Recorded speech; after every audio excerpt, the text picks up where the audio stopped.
माझं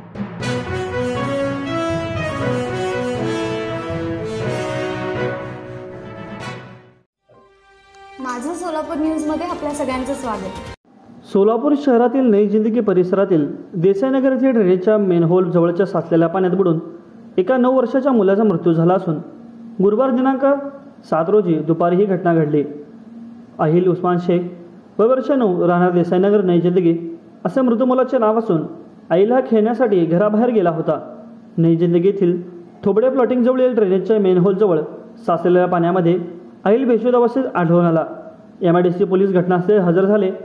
अहिल यास head constable Gaikwad यांनी शासकीय रुग्णालयात दाखल केले, परंतु उपचारापूर्वीच तो मृत झाल्याचे डॉक्टरांनी सांगितले। ड्रेनेजजवळ साचलेल्या पाण्यामध्ये बुडून 9 वर्षाच्या मुलाचा मृत्यू झाल्याने नई जिंदगी परिसरातील देसाईनगरमध्ये हळहळ व्यक्त होत आहे। माझं सोलापूर न्यूज या YouTube चॅनलला सबस्क्राईब करा आणि बेल आयकॉन प्रेस करायला विसरू नका।